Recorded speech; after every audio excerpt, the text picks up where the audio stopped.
Hello, my name is Ewold Bruijne. I'm a Lieutenant Commander in the Royal Netherlands Navy, and I'm currently working as a professor in military ethics at the Secondary Officers Training Corps of the Netherlands Defence Academy.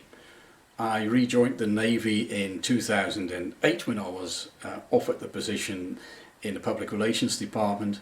Subsequently, I worked in the personal staff of the Admiral of the Netherlands Fleet, and then I was assigned the post of Executive Officer of the Marines Barracks in Doorn. So I've done that for 5 years, and my current job is to be teacher of senior officers from all over our armed forces. My personal life, I am married. I have known my wife Ellen since I was 18 years old. That's quite some time now, about 35 years. We do not have any children, but we do have 2 lovely cats, and we live together in the village of Grave, which is a small town, but with a very friendly and vibrant community. This is also where I practice my faith, so to speak. I am a third order member of the Carmelites, and also a very enthusiastic frequent visitor of our local parishes, celebrations in the beautiful St. Elizabeth Church. The Eucharistic offering and the praying of the Rosary on Saturdays allows me to stay in touch with the heartbeat of the Catholic faith, and also with a community of fellow pilgrims on our way to salvation, one could say. Giving witness to my faith in my profession is really not part of my job description, but I found out that it really helps in the discussion of religious content that I am part of an organization that helps to put together the Dutch delegation for the international military pilgrimage to Lourdes. Somehow that is a very easy conversation starter. There's also, one could say, the wordless communication, living the faith living it by doing it, I suppose one could say.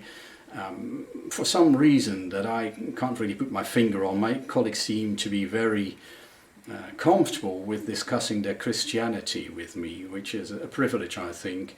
And I've even been mistaken for a Catholic priest a number of times. I don't know why, because I'm not wearing any outer signs of that, but apparently there's something that the eye cannot see, but people do register in some way.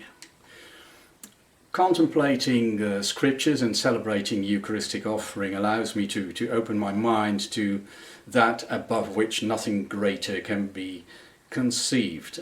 Being part of this creation under the intelligent design of the Almighty really puts me at ease and humbles me.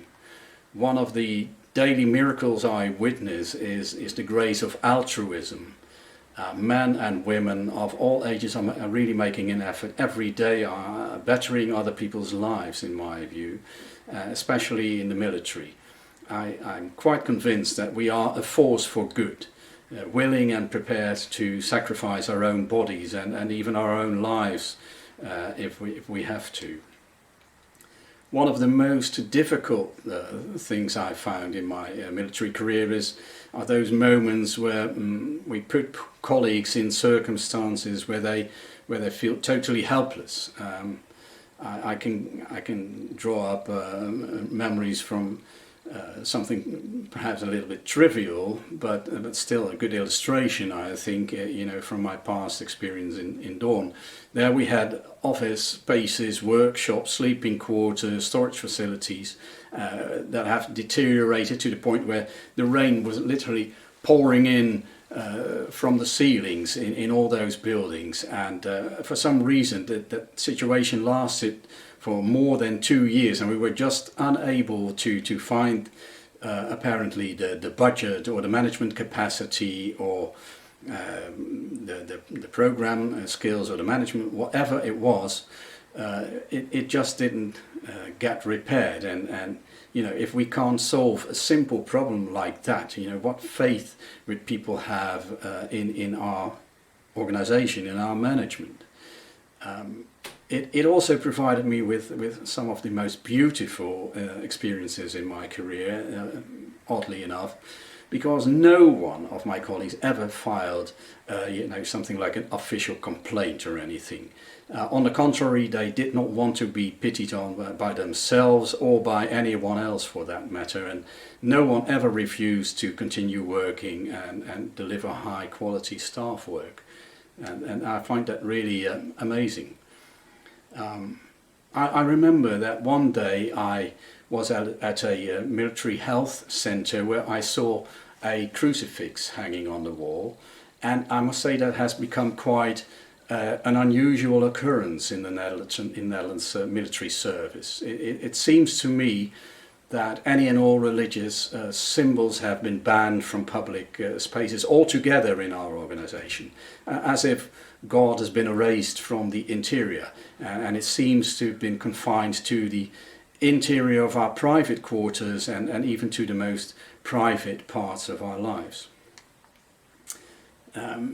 I think, in exile, a deeper internalization may occur of that which we find most valuable, which we hold most dearly.